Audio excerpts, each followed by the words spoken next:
நிறைய விஷயங்கள் படிக்கிறாங்க. அரசு பள்ளிகள்ல நிறைய பள்ளிகள் போய் இந்த மாணவர்களுக்கு நிறைய விஷயம் சொல்லி கொடுத்துருக்காங்க எல்லாரும்.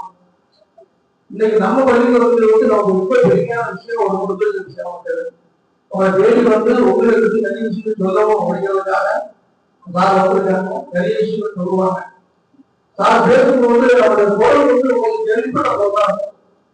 என்ன அப்படின்னா நம்ம துப்புரவு வண்டி ஒரு வாசல் நீக்கி கொண்டு வருவாங்க. வண்டி கொண்டு வருவாங்க. குப்பைகளுக்கு வண்டி வருவாங்க. அந்த வண்டியில ஒரு பொருள் கொடுத்துட்டு கேள்விப்பட்டிருக்கிற பொருள் கேட்கலாம். அந்த பொருள் சாதா பொருள். சாதா அந்த பொருள் கொடுத்துருக்காங்க. 15 வருஷத்துக்கு மேல எனக்கு தெரிஞ்சு 15 வருஷத்துக்கு மேல அந்த பொருளை அந்த வண்டியில ஒளிவிட்டு இருக்கேன். அவங்களுக்கு ஈடுபாடு வந்து அவ்வளவு ஈடுபாடு இல்லை. வாங்க விருதுல பாத்தீங்கன்னா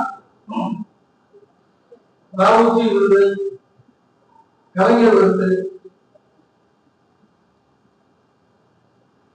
கலைரத்னா விருது, கலை சேவா விருது சொல்லிட்டே போகலாம். நாட்டு பக்கத்துக்காக அந்த விருதுகள் பாத்தீங்கன்னா அவ்வளவு விருதுகள் சொல்லிட்டே போகலாம். அவ்வளவு விருது அவங்க வந்து இருக்காங்க. அதனால சார் சொல்ல விஷயம் மிகப்பெரிய பயனுள்ள விஷயமா இருக்கும். நம்ம தமிழர் அப்படின்னா தமிழர்களுக்கு என்ன தெரிஞ்சுக்கோங்க, தெரிஞ்சுக்கோங்க. நம்மளுடைய உறவு சொல்லுவாங்க, நிறைய விஷயம் சொல்லுவாங்க. அமைதியா பொறுமையா கேள்வி தமிழ் ஆர்த்து வருகிற அண்டை தமிழ் மொழியாக உங்கள் ஒவ்வொருவருக்கும் செவ்விதழில் சென்றுவிடும் செந்தூர் வணக்கங்கள். இந்த அருமையான வாய்ப்பை வழங்கிய நமது பள்ளியினுடைய செயலாளர் மற்றும் இந்த பள்ளியினுடைய தலைமை ஆசிரியர் ஐயா மாரியப்பன் அவர்கள், ஏனைய ஆசிரியர் பெருமக்கள், அதே போல மிகவும் சகோதரராக பழகக்கூடிய ஐயா குப்புசாமி அவர்கள் போன்றவர்களுக்கெல்லாம் வணக்கத்தை தெரிவித்துக் கொள்ள கடமைப்பட்டிருக்கின்றேன். காரணம், தமிழண்டா கலைக்குழு மட்டுமல்ல, தமிழண்டா இயக்கமும் கூட செயல்பட்டுக் கொண்டிருக்கின்றது. கடந்த 2 ஆண்டுகளாக தமிழண்டா விருது வழங்கி பல பேரை கவனித்துட்டு இருக்கிறோம். அந்த விழாவிற்கு கூட அருமை ஐயா குப்புசாமி அவர்கள் வழங்கி மினி மராத்தன் போட்டி அவர்கள் நடத்தி கொடுத்தாங்க. அதனால அந்த நன்றியை இந்த நேரத்தில் நான் வந்து கண்டிப்பா சொல்லிக் கடமைப்பட்டிருக்கிறேன். இருந்த பெயர் வாங்கி வச்சேன். அதனால அந்த அன்பு மாறாது. அதே போல இந்த பள்ளியில் படித்த ஆசிரியர், பள்ளியில் பணியாற்றிய ஆசிரியர் ஐயா குப்புசாமி அவர்களையும் மறக்க முடியாது. ஏன்னா அவர்களும் என்னோடு பயணித்துக் கொண்டிருக்கிறார்கள். இந்த ஒரு குப்புசாமி இருக்காங்க, ஏற்கனவே ஓய்வு பெற்று வெளியே போயிருக்கிறாங்க. அந்த ஐயாவை மறக்க முடியாது. ஆகையால் அவர்களை எல்லாம் நான் இந்த நேரத்தில் நினைவு கூற கடமைப்பட்டிருக்கிறேன், நன்றி கூற கடமைப்பட்டிருக்கிறேன். இந்த அருமையான மாணவ பருவம் என்பது மிகவும் அழகிய பருவம். இந்த பருவம் தான் நல்லதை கைக்குள் கொண்டு வருவதற்கும் கெட்டதை கைக்குள் கொண்டு வருவதற்கும் ஒரு ஆள்பட்டக்கூடிய ஒரு இந்த பருவம். இந்த பருவத்தில் வந்து நம்ம வந்து நினைச்சிடும் நல்லது எது கெட்டது எது, அதை முதல் அறிவு. இன்னைக்கு நிறைய மாணவர்கள் வந்து சீரழிந்து போவதற்கு மூல காரணம் சேர்க்கணும். நானும் பள்ளிக்கூடத்தில் ஆசிரியராக இருந்த காலத்திலும் சரி, இன்னைக்கு கூட டெய்லி ஷேவிங் பண்ணிடுவேன். நான் 2000 பிஎட் பிஎட் காலேஜ் படிச்சேன். அன்றைய காலகட்டத்தில் தினந்தோறும் சேவிங்ல கரெக்டாக பண்ணிடுவேன். எதுக்கு சொல்லுவாங்கன்னா, அந்த கொள்கைகள் நம்ம படிச்சிருக்கிறோம், அந்த படிப்புக்கு நடக்கும். நான் இங்க பேச வந்திருக்கிறேன். நான் சார் சொல்ல போதையில்லா உலகை படைப்போம் என்று சொல்லியிருக்கிறேன். ஏன் முடியாதெல்லாம் ஒண்ணு கிடையாது. என்னுடைய குரல் கேட்டுக்கீங்களா? தூத்துக்குடி மாநகராட்சி பொதுமக்களுக்கு ஒரு முக்கிய அறிவிப்பு. குரல் கேட்டுக்கீங்களா? யாரும் கேட்டுக்கா?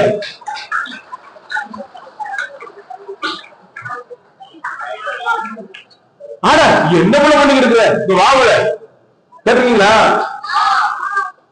ஆமா, இதையெல்லாம் அதுல நிறைய பாலித்தீன் பாக்கெட்டை பத்தி நிறைய விழிப்புணர்வு நான் எழுதி நானே பண்ணிருப்பேன். எதுக்கு காரணம் சொன்னா, இந்த சமூகத்தில் நம்ம வாழறோம் அப்படின்னா நாம் கண்டிப்பாக இந்த சமூகத்துக்கு நல்லதை விளைத்துக் கொண்டே இருக்க வேண்டும். கொஞ்சம் கூட கெட்டதை விளைக்க கூடாது. நல்லதை விளைச்சா தெரிஞ்ச முடியும், நல்லதை அறுவடை செய்ய முடியும், நல்லதை அறுவடை செய்ய முடியும். இப்ப நம்ம ஆசிரியர் பெருமக்கள் இருக்காங்க. நாளை பள்ளிக்கூடத்துல ஆசிரியர் இருக்கும் பொழுது மாணவர்கள் அடிப்பது உண்டு, மிக பயங்கரமா அடிப்பது உண்டு. ஆனால் சாயங்காலம் போட்டு பயங்கர மேல தோல் போட்டு அவன்கிட்ட பேசு, என்னுடைய சுபாவம். ஆனால் இன்னைக்கு ஆசிரியர் பெருமக்கள் மாணவர்களை அடித்தால் உடனே விஸ்வரம் எடுக்கிறான் பையன். அது தப்பு. தம்பி, அடியாத மாடு பணியாதுங்க. அதை நம்ம எல்லாரும் யோசிக்கணும். நம்ம வாழ்க்கையில சாதிப்பதற்கு இந்த குருக்கள், இந்த ஆசிரியர் பெருமக்கள் தான். நான் இன்னைக்கு இப்ப பேசிட்டு இருக்கிறேன், என்னுடைய ஆசிரியர் பெருமக்கள் என்னை வச்சிருக்காங்க, ஒழுங்கமைப்பு கொடுத்திருக்காரு. அதனாலதான் பேசிக்கிட்டு இருக்கிறேன். நான் இன்னைக்கு ஒரு கெட்ட படம் கிடையாது, எந்த கெட்ட படம் கிடையாது. ஆனா எனக்கு கூட வரக்கூடிய மாற்றுவேன், திருத்துவேன். காரணம் என்ன? நாம பேசுவதற்கும் சொல்லுவதற்கும் கூறுவதற்கும் நாம் முதல் சரியாக இருக்க வேண்டும். என்னுடைய நூல்கள் எல்லாமே மிகவும் ஆணித்தரமான நல்ல கருத்துக்களை பாதித்து நான் எழுதிய புத்தகங்கள் அப்படிதான். எதுக்கு சொல்லுவாங்கன்னா, நீங்க எல்லாரும் இங்க எழுத்தாளர்கள் இருக்கலாம், மிகப்பெரிய ஆசிரியர் பெருமக்களாக உருவாக வாய்ப்பு இருக்கலாம், இந்த நாட்டினுடைய இந்திய ஜனாதிபதியாக கூட உருவாக வாய்ப்பு இருக்குது, பிரதமராக வாய்ப்பு இருக்குது. அது வாய்ப்புகளை நம்ம நினைச்சணும், பயன்படுத்திக் கொள்ள வேண்டும், நல்லவர்களோடு பயணிக்க வேண்டும். அப்பதான் நம்ம நல்லதை சாதிக்க முடியும். நம்ம சேர்க்கை சரியில்லை. ஒரு பையன் இப்ப மாப்பிள்ளை பத்தி சொல்லுவான் வகுப்பறையில் இல்லையா, அவன் போற பின்னாடி உட்கார்ந்துட்டு இருப்பான். அவன் ஏதாவது சேட்டத்தை பண்ணிட்டு இருப்பான். நல்ல படிக்கிறவங்க முன்னாடி உட்காந்துட்டு இருப்பான். டீச்சர்ஸ் நினைச்சுவாங்க, அவங்கள்ட்ட பேசுவாங்க, ஏதாவது கேள்வி கிட்ட அவனை பதில் சொல்லுவான். அப்படிதானே? அப்படியா இல்லையா தம்பி? பள்ளிக்கூடத்துக்கு நம்ம எதுக்கு வரோம்? படிக்கிறதுக்கு. படிப்பதற்கு மட்டுமே வேற என்ன விஷயத்துக்கலாம்? ஒழுக்கம். ஒழுக்கம் விழுக்கும் தரலாம், ஒழுக்கம் உயிரினும் ஓம்பப்படும். அப்போ அந்த வார்த்தைகளை நாம எல்லாம் கேட்கிறோம். ஆனா அது நினைச்சிடணும், வாழ்க்கையில கடைபிடிக்கணும் இல்லையா? நம்ம நம்ம என்ன சொல்றோம்னா, நம்ம புத்தகங்கள்ல படிக்கிறோம். புத்தகங்களை படிச்சுட்டு நம்ம அதை விட்டுருவோம். அதை நம்ம நினைச்சிடணும், வாழ்க்கை பயணங்கள்ல நம்ம அதை பயன்படுத்திட்டே இருக்கணும். அப்பதான் வாழ்க்கை நல்லா இருக்கும். அப்படியே அப்படியா இல்லையா? எல்லாம் சாப்பிட்டீங்களா? சாப்பிட்டீங்களா இல்லையா? எல்லாம் சாப்பிட்டீங்களா? அல்ல உங்களுக்கு நேரம் நிமிந்து பாருங்க, அப்பதான் நல்லா இருக்கும். நல்ல நேரம். வெரி குட் தம்பி, புரியாதுங்க. நேரம் நிமிந்து பாருங்க. சூப்பர்.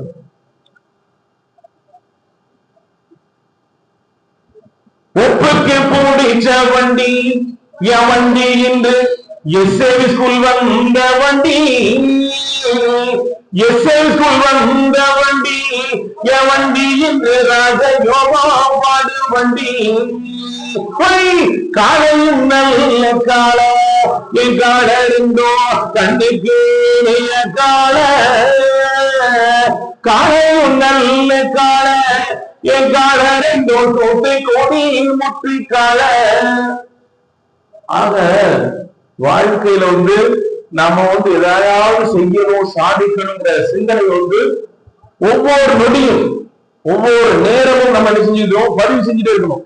சரி, மனசு எங்க இருக்குது தங்கம்? மனசு எங்க இருக்குது?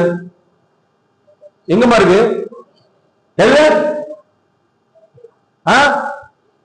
எதுல மனசு எங்கம்மா இருக்கு? உடம்புல இருக்கு. எந்த இடத்துல? நான் உண்மைக்குதான் ஒரு சான்றிதழ் கொடுப்பேன். மனசு எங்க இருக்குது? டீச்சர் சொல்லலாம். மனசு எங்க இருக்கு? உடம்புக்குள்ள எங்க இருக்குது? எங்க? நெஞ்சிலையா? நெஞ்சிலே இருக்கு. உண்மையுமா? உண்மையும் நெஞ்சிலே இருக்கா? யாருன்னா நெஞ்சில கைத்துக்கு? மனசு நெஞ்சில தான் இருக்கு. கைத்துக்கு யாருன்னா மனசு இருக்கு, நெஞ்சில தான் இருக்கு. கைத்துக்கோ.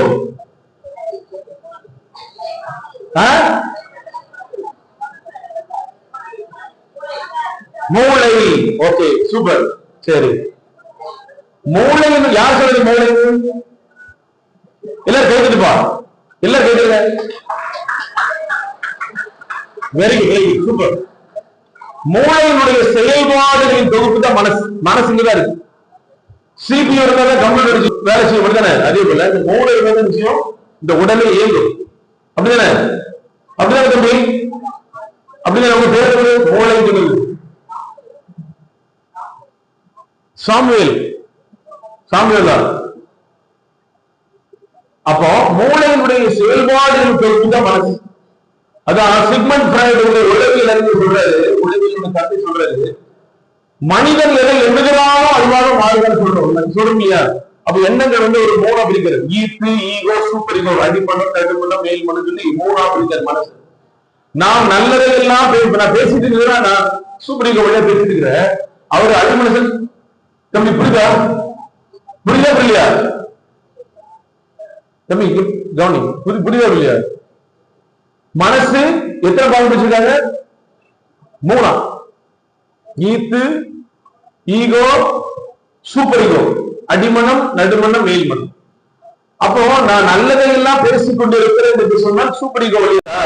அப்போ நாம எப்பவும் இந்த உலகத்துல பயணிக்கின்ற ஒவ்வொரு நொடியும் நல்லதை விதைத்துக் கொண்டே இருக்க வேண்டும், நல்லதை பேசிக் கொண்டே இருக்கணும், நல்ல விஷயங்களை மற்றவங்களுக்கு பறைசாற்ற வேண்டும் அப்படிங்கிற எண்ணத்தை நம்ம என்ன செய்யணும்? சொல்லிக்கிட்டு அரைக்கூவல் கொடுத்துட்டே இருக்கணும். இருக்கு மூளை, இந்த மனசு. மனசு சரியா இருந்தா எல்லாம் சரியா இருக்கும். தம்பி கேக்குதா இல்லையா? மனசு இது கப்பல் தோணுதாமா? மனசு சரியா இருந்தா நினைச்ச முடியும். மனசு சரியா இருந்தா நினைச்ச முடியல, எதையுமே சாதிக்க முடியும். மனசு சரியில்லை வச்சுக்கோ, ஒண்ணுமே செய்யும். அப்போ மனசை பக்குவப்படுத்துவதற்கு நம்ம என்ன செய்யணும்? காலையில எழுச்சி அப்படி பெட்ல உட்காந்துட்டு என்னால் முடியும் சொல்லுங்க எல்லாரும், எல்லாம் சேர்ந்து என்னால் முடியும், என்னால் மட்டுமே சாதிக்க முடியும், என்னால் முடியும், என்னால் மட்டுமே சாதிக்க முடியும், என்னால் மட்டுமே சாதிக்க முடியும், நான் சாதிக்க பிறந்திருக்கிறேன், நான் சாதிக்க பிறந்திருக்கிறேன், நான் சாதிப்பதற்கு பிறந்திருக்கிறேன். இந்த வார்த்தைகளை நம்ம நினைச்சிடும். இந்த மனசுக்கு அரைக்கூவல் கொடுத்து கொண்டே இருக்க வேண்டும். அப்ப காலையில் எழுந்தோம் அப்படி செய்யறோம். அதே போல ராத்திரி தூங்க போகும்போது அது பெட் அடிச்சிடும், பாய் வச்சிருக்கோம், பாயில் கட்டிலும் அதுல உட்கார்ந்து நல்ல நம்ம பத்மாசனத்துல உட்காந்துடலாம். பத்மாசனத்துக்கு தெரியுமில்ல, காலை போட்டு உட்கார்ந்து அப்படியே கண்ணை மூடி நல்ல முதுகெல்லாம் நேரம் நிமிந்து, இந்த கை இருக்கு பார்த்தீங்களா தம்பி, இந்த கை இப்படி வச்சுங்களேன். நீங்க இந்த கை எப்படி வைங்க, கை வைங்க, கை எப்படி விடுங்க, இல்ல அணை கீழே அணெல்லாம் கொடுக்கூடாது, முட்டுக்கு அணை கொடுக்கூடாது, நேர நேர நேர வைங்க, நேரம் உட்காரணும், நேரம் நிமிந்து இருக்கணும், முதுகு நல்ல நேரம் இருக்கணும். அப்படியே கண்ணை மூடு, அப்படியே கண்ணை மூடுங்க, அப்படியே கண்ணை மூடுங்க தம்பி, எல்லாரும் கண்ணை மூடுங்க. பின்னால நல்ல குனிஞ்சிருக்கீங்க தம்பிங்களா, குனியக்கூடாது. நான் சொல்லுங்க, சாதிக்க பிறந்திருக்கிறேன், நான் சாதிக்க பிறந்திருக்கிறேன், என்னால் முடியும், என்னால் மட்டுமே முடியும், என்னால் மட்டுமே முடியும், என்னால் மட்டுமே முடியும், என்னால் மட்டுமே முடியும், சாதிக்க முடியாததை எல்லாம் சாதிப்பவன் நான், சாதிக்க முடியாததை எல்லாம் சாதிப்பவன் நான், சாதிக்க முடியாததை எல்லாம் சாதிப்பவன் நான், சாதிக்க முடியாததை எல்லாம் சாதிப்பவன் நான், சாதிக்க முடியாததை எல்லாம்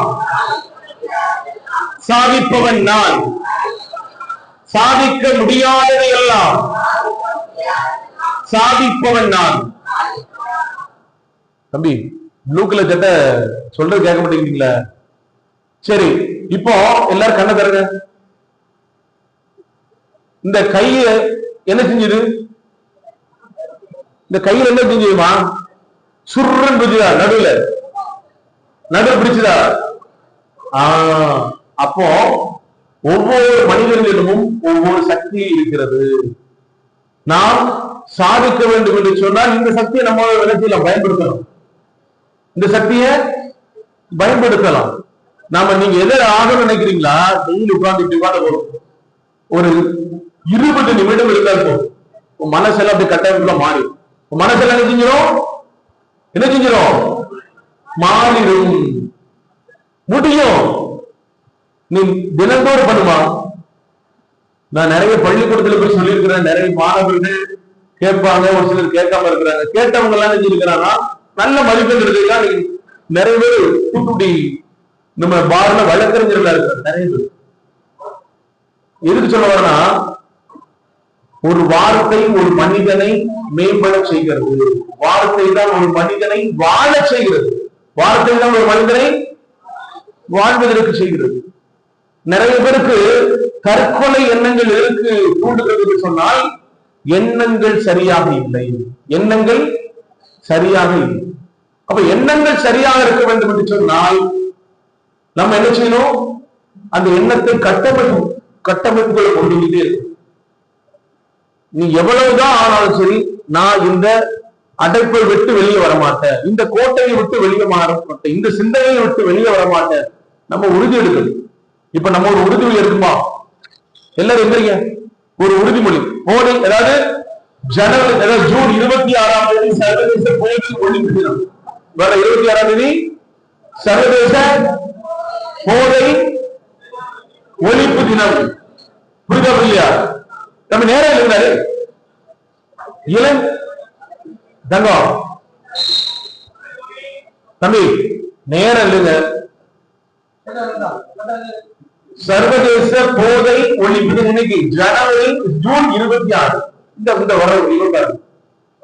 அப்போ இந்த ஜூன் 26 அத நம்ம மனசுல வச்சுக்கிட்டு நம்ம இப்பவே என்ன செய்யறோம்? போதை பழக்கத்திற்கு எதிரான ஒரு உறுதிமொழியை எடுத்துக் கொள்வோம். எல்லாரும் கைவிங்க, மாறுபடுத்த கைவிங்க. மேதையை அழிக்கும் போதையை ஒழிப்போம். போதையை தொடராது,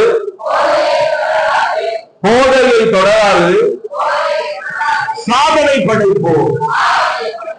போதை பழக்கத்தால் ஏற்படும் தீய விளைவுகளை நான் முழுமையாக அறிவேன். நான் போதை பழக்கத்திற்கு ஆளாக மாட்டேன்.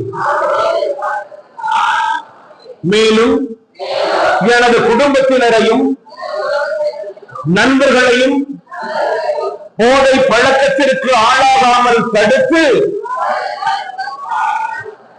அவர்களுக்கு அறிவுரைகளை வழங்குவேன். போதை பழக்கத்திற்கு உள்ளானவர்களை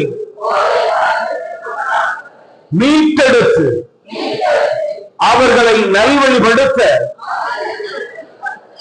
எனது பங்களிப்பை முழுமையாக தருவேன். போதை பொருட்களின் உற்பத்தி, நுகர்வு, பயன்பாடு ஆகியவற்றிற்கு எதிரான தடுப்பு நடவடிக்கைகளின் மூலம் போதை பொருட்களை தமிழ்நாட்டில் வேறறுக்க தமிழக அரசுக்கு துணை நிற்பேன். மாநிலத்தின் வளர்ச்சிக்கும் மக்களின் நல்வாழ்விற்கும் நான் அர்ப்பணிப்புடன் பங்காற்றுவேன் என்று உளமாற உறுதி கூறுகிறேன்.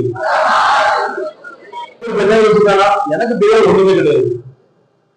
அந்த வார்த்தை நிறைய பயன்படுது. அது இருக்கு. கடன் அளவு இருக்கு. கல்லாது நானும் நிறைய இருக்கிற ஆசிரியர்களுக்கு எல்லாருமே கல்லாதது கடன் அளவு. ஆனா நிறைய விஷயங்களை நாம் நினைச்சினோம் கற்றுக்கொள்வதற்கு நாம உறுதுணையாக இருக்க வேண்டும் என்று சொன்னால் நமது எண்ணங்களை மேம்படுத்த வேண்டும், சிந்தனைகளை வலுப்படுத்த வேண்டும். அப்ப சிந்தனைகளை வலுப்படுத்துகின்ற பொழுதுதான் நாம நம்மளுடைய கொள்கையை விட்டு நம்ம வந்து வெளியே போக முடியாது.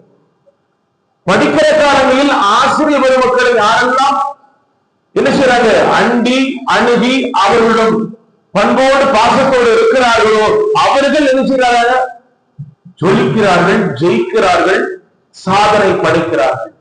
அப்ப ஜொலிக்க வேண்டும், ஜெயிக்க வேண்டும், சாதனை படைக்க வேண்டும் என்று சொன்னால் ஆசிரியர் பெருமக்களை நாம் என்ன செய்யணும், கனம்பட வேண்டும். சரி, இது ஒண்ணு. அடுத்த முறை பாத்தீங்கன்னா நாம வந்து போதைங்கிற அந்த அந்த அந்த வார்த்தையை கூட நம்ம கேட்கணும் அப்படிங்கிற சிந்தனை நம்ம வந்து என்ன செஞ்சுக்கணும், மனசுல வச்சுக்கணும். நிறைய பேருக்கு தெரியும், உங்களுக்கு தெரியும், உங்க நண்பர்கள் என்னென்ன மாதிரி பண்ணுவான், என்ன மாதிரி இருப்பான், என்ன மாதிரி செயல்படுவான், எதெல்லாம் உட்கொள்வான், எதெல்லாம் குடிப்பான், இப்படி எல்லாம் உங்களுக்கு தெரியும். ஆனால் அந்த இடத்துக்கு நம்ம வந்து வச்சுக்கூடாது, போகவே கூடாது. அந்த இடத்துக்கு போகக்கூடாது. போனா என்ன செய்யும், ஜாலிக்காக எல்லா வேலையும் செய்துவான். அதுதான் நம்மளுடைய வாழ்க்கை கேள்விக்குறியாகி சிறைச்சாலைகளுக்குள் உள்ள போய் நம்ம சூழ்நிலை உருவாகும். அது தேவையா? தேவையாது. சிறைக்குள் வாழ வேண்டுமா, சுதந்திரமாக வாழ வேண்டுமா? சுதந்திரமாக வாழ வேண்டும் என்று சொன்னால் போதைக்கு விட்டு எரிச்சினோம், ஓடி. அது வேண்டாம். அந்த போதை கலாச்சாரம் நமக்கு தேவையே இல்லை. நமக்கு பெற்றோர்கள் இருக்கிறார்கள், நமக்கு உற்றார் உறவினர்கள் இருக்கிறார்கள், அவங்க எல்லாம் நம்மளை பாராட்டணும், பேசணும், நம்மள வந்து அருமையான பையன் சாமுவேல், அருமையான பையன் அப்படின்னு சொல்லணும்னா நம்ம என்ன செய்யணும், நம்ம என்ன செய்யணும், பெரியவர்களை மதிக்கணும், பெரியவர்களை மதிக்க வேண்டும், போதையை விட்டு ஓடி ஒளிய வேண்டும். எனக்கு அதுல தேவையில்லைங்க. இங்க கஸ்தூரி கண்ணன் ஒரு பையன் இருக்கான், எங்க கலைக்குழுக்கு இருக்கிறவங்க, எனக்கு அவர் ரொம்ப பிடிக்கும். இப்ப நம்ம பள்ளிக்கூடத்துக்கு வருவதற்கு மூல காரணம் அவங்க இருக்காரு. எதுக்கு சொல்லுவாருன்னா, அவ்வளவு நல்ல குணநலங்கள் அந்த பையன். அப்போ அந்த நல்ல குணநலங்கள் எப்படி இருக்கு, நாம வந்து ஒரு கட்டமைப்புக்குள்ள கொண்டு வரணும். அதான் உண்மையான. இப்ப சமீபத்துல பாத்தீங்கன்னா இந்த திரைஸ் படத்துல வந்து ஒரு பையன் ஜேம்ஸ், ஒரு வயசு 33, நல்ல தண்ணி அடிச்சு போய் அவங்க அப்பாவை குட்டி கொடுத்தாங்க, 17 முறை. இதே போல பல சம்பவங்கள் இருக்கு. போதையினால், மது போதையினால், புகையிலை, அது இது நிறைய. இந்த இந்த அந்த போதைக்குள்ள போயிட்டாரு நிச்சயமோ நம்ம வாழ்க்கை கேள்விக்குறியாக மாறிவிடும். நம் வாழ்க்கை கேள்விக்குறியாக இருக்கக்கூடாது என்று சொன்னால் இப்பவே முடிவெடுக்க. இன்னைக்கு நம்ம உறுதிமொழி எடுக்கிறோம். இந்த உறுதிமொழி படி என்ன செய்யணும், ஒவ்வொரு நாளும் நம்ம என்ன செய்யணும், திட்டமிட வேண்டும். வாழ்க்கையில ஜெயிப்பதற்கு என்னென்ன வழிமுறைகள் இருக்கிறது என்பதை நாம் திட்டமிட வேண்டும். சரி, போதையை பத்தி பேசிச்சு, இது நிறைய பேச. அதுக்கடுத்த நாம யாரு, நாம யாருப்பா,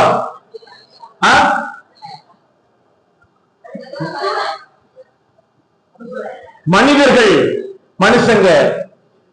அப்படியே மனிதர்களுக்கு எத்தனை அறிவு இருக்கிறது? 6 அறிவு. ஒரு சில விலங்குகள் கூட 5 அறிவுள்ள விலங்குகள் கூட இது நம்மள மாதிரி சிந்திக்கிறோம். நேற்று ஒரு வீட்டுக்கு போயிருந்தேன், ஒரு நாய், பெரிய நாய், இவ்வளவு பெரிய நாய், பார்த்தா பயமா இருக்கு. போனா இருந்துச்சுன்னா அவங்களுக்கு எல்லாரும் வீட்டுக்கும் யாரும் வந்தா பயங்கரமா குலைக்குவோம். ஆனா என்னை பார்த்து குலைக்கல, என்னன்னு தெரியல, பார்த்ததுக்கு தடை விட்டு அவ்வளவுதான். அதுக்கப்புறம் நான் வெளியே வரும்போது என்னை விட மாட்டேங்குது. அப்ப அதுக்கு தெரியுது. அதே போல வேற யாராவது வீட்டுக்கு பக்கத்துல யாருந்தாலும் பயங்கரமா குலைக்குவோம். அப்போ எண்ணங்கள் வந்து ஒண்ணு இல்ல.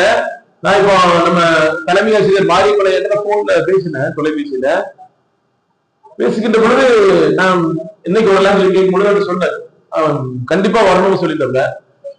அப்ப அந்த எண்ணங்கள் எப்படி, நான் பேசக்கூடிய சிந்தனைகள் அங்கேயும் வந்து பிரதிபலிச்சது. அப்ப நான் வந்து எதையெல்லாம் நல்லதை பேசணும் பேசணும் பேசணும் அப்படிங்கிற சிந்தனையை வந்து நான் ஒவ்வொரு நாளும் சொல்லிக்கொண்டே இருக்கிறதுனாலதான் என்ன செய்யுது, ஒவ்வொரு பள்ளிக்கூடத்துல போய் பேசுறதுக்கு வாய்ப்பு கிடைக்கும்.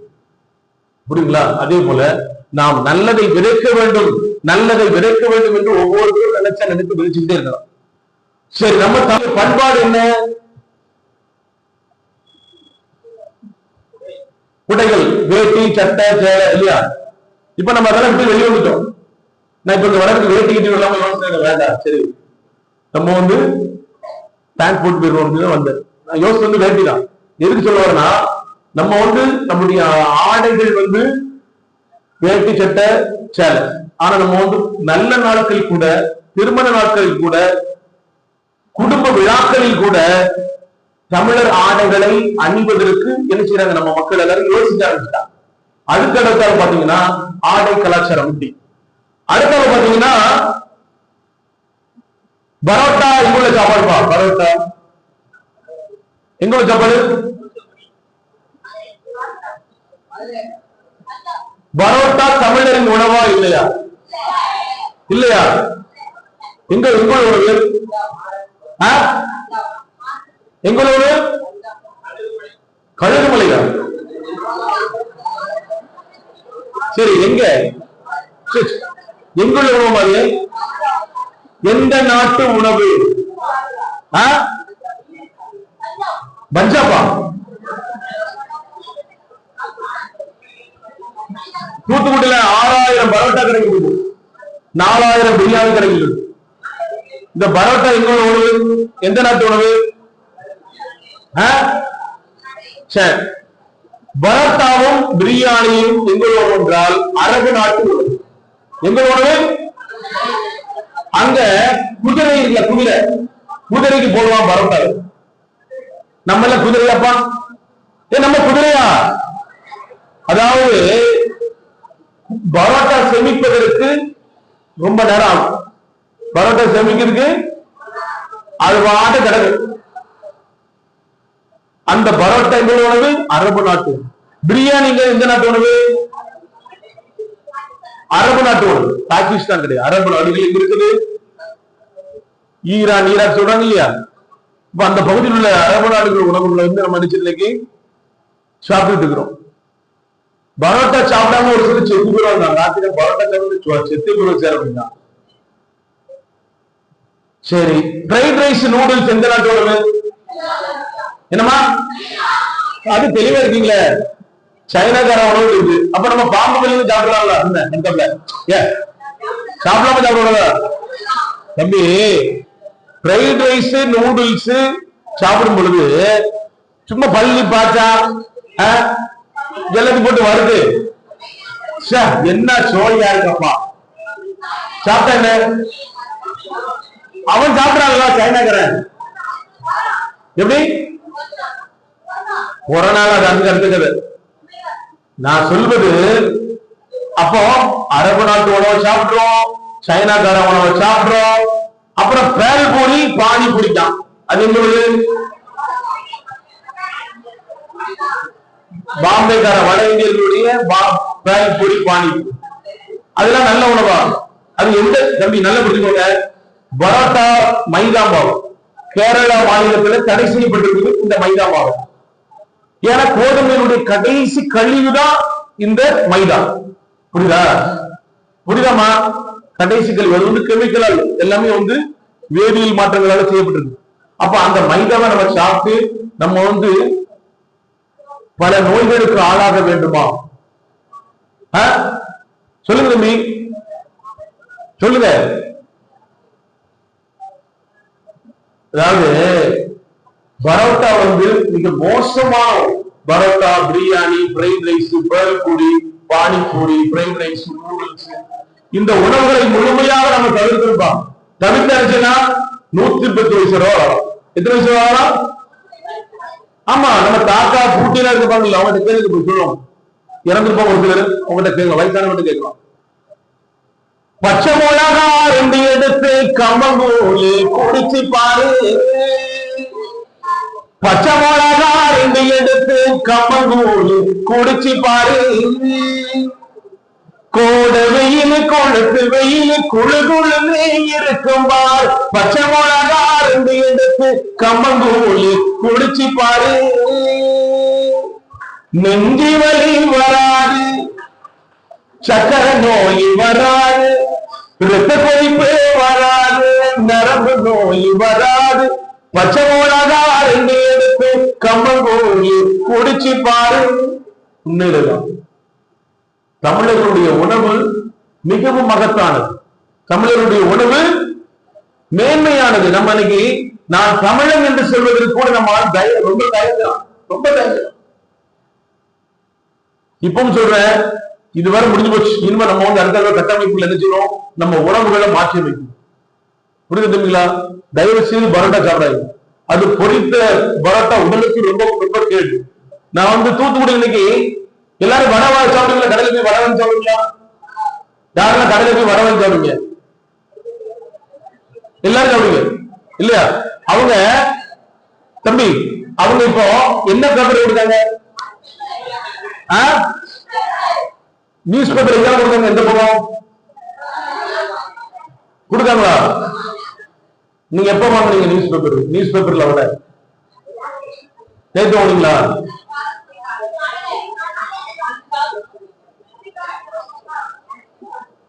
சரி, நீங்க அந்த கடையை மட்டும் போங்க சொல்லிருக்கீங்க சரியா? நாளைக்கே பயன்படுத்தும் சரியா?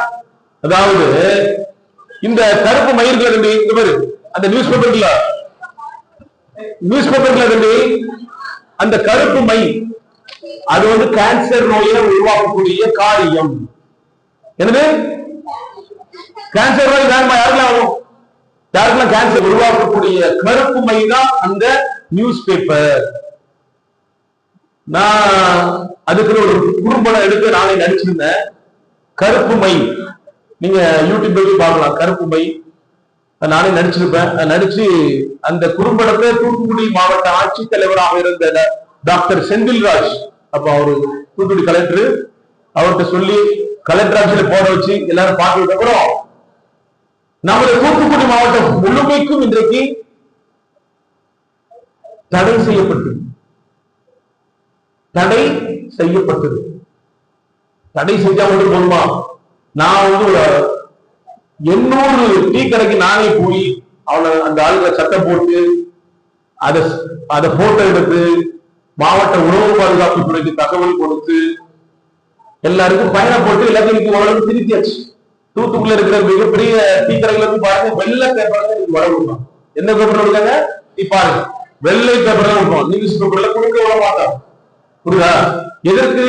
மக்கள் நோய் இல்லாம வாழணும் அப்படிங்கிற ஒரு காரணம். அதனால நீங்க வந்து விழிப்புணர்வு, நம்ம வந்து ரூபாய் கொடுத்தா வாங்கணும், 10 ரூபா கொடுத்தா 8 ரூபா கொடுத்தா வாங்கணும். அது வந்து வெள்ளை பேப்பர்ல கொண்டு வர சொல்லும். புரியுதா? புரியாது. நம்ம வந்து ஒரு விஷயத்த தெரியாதவரை வாங்கிக்கலாம்.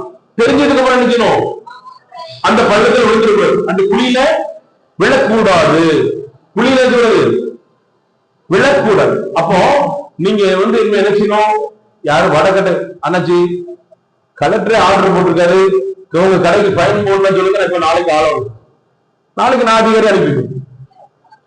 எதுக்கு சொல்லுவாருன்னா, நாம எல்லாரும் விழிப்புணர்வோடு இருந்தால்தான் நாம வந்து நோய் இல்லாம வளரும். அதே போல இன்னைக்கு சக்கரை நோயெல்லாம் வருதுல, கடையில அரிசி விற்காங்க பாத்தீங்க, கடையில அரிசி விற்காங்களா இல்லையா? அந்த அரிசி மோசமான அரிசி. கடையில விலை கொடுத்து விலைய வாங்குறாங்க அரிசி. கடை அரிசி 80 ரூபா 90 ரூபாய்க்கு வாங்குறா. அந்த அரிசி வாயில போட்டு தம்பி கவனிக்கணும். சோறு பொங்கி அந்த சோறு வாயில போடுறோம், போட்டு சடங்கு உள்ள போடும். அது நல்ல அரிசியா? மலையாள மக்கள் எல்லாம் பெரிய பெரிய அரிசி சாப்பிடுவோம். அதை அரைச்சுக்கு பேர் வாயில போட்டு அரைச்சி சவைச்சி உமிழ் நீரோட என்ன செய்யணும்? வயிற்றுக்குள் இறக்க வேண்டும். அதுதான் உணவு, அதுதான் சாப்பாடு. இப்போ அரிசி டபக்கன் போடுறோம், படுக்குன்னு கீழே போகுது. அது உணவு, அது அரிசி கிடையாது. அது வந்து பாலிசி செய்யப்பட்ட அரிசிகள். கடையில விற்கக்கூடிய அரிசி போறது பாலிசி செய்யப்பட்ட அரிசி. சார் நாங்க அதுல பெரிய அரிசியில் எங்க போய்வாங்க? ஒண்ணு இல்ல, ரேஷன் அரிசி சாப்பிடுங்க. நான் ரேஷன் அரிசி சாப்பிடுறேன். ரேஷன் அரிசி சாப்பிட்டால் சர்க்கரை நோயாளிகளுக்கு சர்க்கரை நோய் கட்டுப்பட்டுரும். அப்படி கட்டுப்பட்டு உண்மையில இது மிகப்பெரிய அகழ்வு நடந்துச்சு. ஆனா நீங்க சொந்தக்காரங்க போய் சொல்லலாம், ரேஷன் அரிசி சாப்பிடுறது தப்பே கிடையாது. ரேஷன் அரிசி சாப்பிட இல்லையா, கொஞ்சம் விலை கொடுத்து வாங்கலாம். எவ்வளவு? 85 ரூபாய்க்கு அரிசி இருக்கு. கருப்பு கவுனின்னு இருக்கு. அந்த அரிசி நாம சாப்பிடுவோம், வாரத்துக்கு 2 நாள் சாப்பிடுவோம். அந்த கருப்பு கவுனி ரொம்ப சிவப்பா இருக்கும். சாப்பிடுறது நிச்சயம் சுவையா இருக்காது, ஆனா உடம்புக்கு நல்லது. உடம்புக்கு நல்லது. சத்தான ஆகாரங்களை சாப்பிட்டா நினைச்ச முடியும் தம்பிகளா? யாரெல்லாம் காய்கறிகளை நல்லா சாப்பிடுவோம்? கைப்புக்கு காய்கறிகளை யாரும் நல்லா சாப்பிடுவோம்? கருவேப்பிலை எல்லாம் வெளியே யாரெல்லாம் போடுவோம்? கருவேப்பிலை வெளியே போடலாமா? கருவேப்பிலை சாப்பிடுறது தங்கம். கருவேப்பிலைய சாப்பிடணும், காய்கறிகளை சாப்பிடணும். அதே மாதிரி சாப்பிட்ட உணவு பண்ண எல்லாருமே மிச்சம் வைக்கணும். நிறைய பேர் இன்னைக்கு சோற்றுக்கு வழி இல்லாம இருக்காங்க. காசாலாம் பாரு, நாட்டுல பாரு, சின்ன சின்ன குழந்தைகள்லாம் தட்ட கையே இருப்போம். பாவமா இருக்கு. அந்த நிலைமை உருவாகக்கூடாது, அந்த நிலைமை உருவாகக்கூடாது. அப்ப நம்ம நமக்கு கொடுத்த உணவு என்ன செய்யணும், சிந்தாமல் சிதறாமல் என்ன செய்யலாம், ஒழுங்கா சாப்பிடணும். அதுக்கடுத்தாவது பாத்தீங்கன்னா நம்மளுடைய உணவுகள்ல இப்படி ஒரு மாற்றம். கலைகள், செண்டை மேளம் அடிக்கலாமா? அடிக்கலாமா? நம்ம யாரு, தமிழர்களா மலையாளிகளா? எப்படி? தமிழர்கள் மொழிவாரி மாநிலங்கள் எப்படி பிரிக்கப்பட்டுச்சு தங்கம்? மொழிவாரி மாநிலங்கள் எப்போ பிரிக்கப்பட்டுச்சு?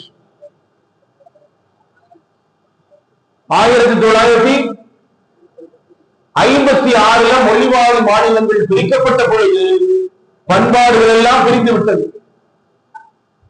திருவனந்தபுரம் எல்லாம் போயிட்டு, திருப்பதி எல்லாம் போயிட்டு, பெங்களூர்ல அங்கிட்டு போயிட்டு.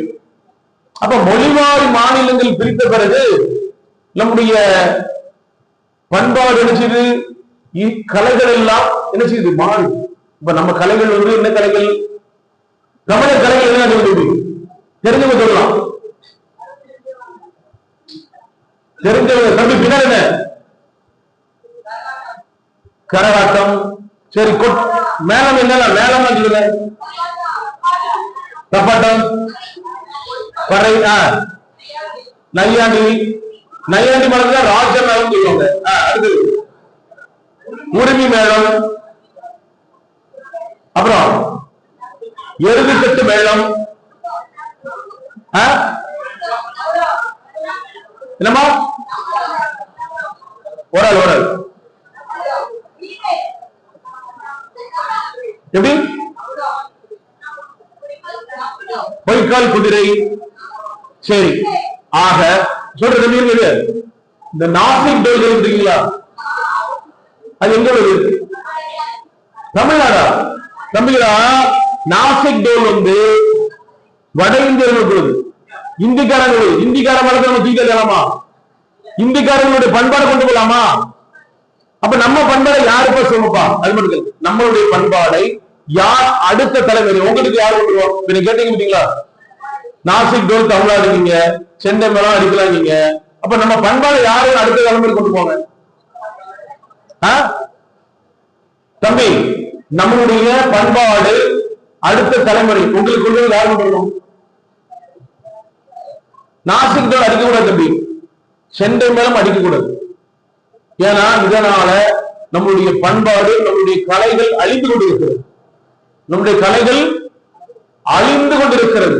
அப்ப அந்த கலைகளை எல்லாம் அழிக்கலாமா? மூத்த தமிழ், மூவாத தமிழ், ஆற்று வருகிற அந்த தமிழ், 5000 ஆண்டுகளுக்கு முந்தைய தமிழுக்கும் கீழடி சொல்லுது. புரியுதா? கீழடி அகழாய்வு சொல்லுது, ஆதிச்சநல்லூர் அகழாய்வு சொல்லுது.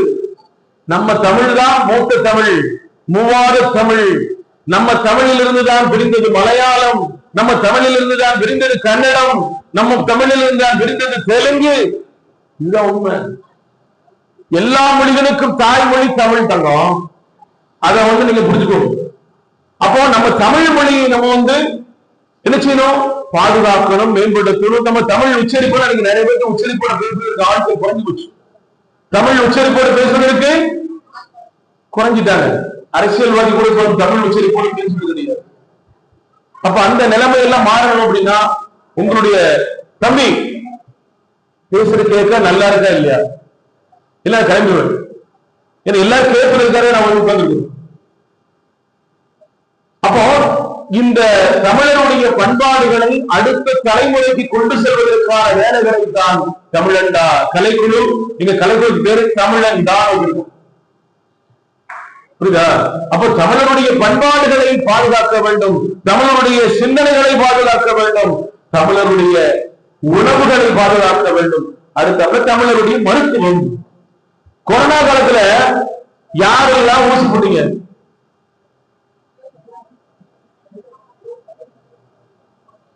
சரி சரி ரைட்.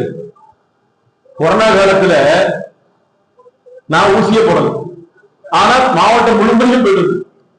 மாவட்டம் முழுவதும் போய் எங்களுடைய நாட்டுப்புற கலைஞர்களுக்கு நிவாரணங்கள் வழங்கும். எனக்கு என்னுடைய தமிழ் மருத்துவத்தின் மேல அதிகப்பட்டு காரணம் என்ன? நம்ம கவசர குடிநீர், பாரம்பரிய மருத்துவம் எல்லாமே மிக மேன்மையானதுங்க. இன்னைக்கு நம்ம வந்து உடனடி தீர்வுக்கு தான் ஆங்கில மருத்துவம், நிரந்தர தீர்வுக்கு பாரம்பரிய மருத்துவம் தான் போகும். உடனடி தீர்வு ஒரு கையிலேச வெட்டி வந்து ரத்தம் வருது, இல்ல கையிலேச அடிபட்டுட்டு உடனடி தீர்வு ஆங்கில மருத்துவம் போய்தான். ஆனால் நிரந்தர தீர்வு வேண்டும் என்று சொன்னால் தமிழருடைய மருத்துவம் தான் மேன்மையானது, தமிழுடைய கலைகள் தான் மேன்மையானது என்பதை எல்லோரும் அறிந்து கொள்ள வேண்டும். இப்போ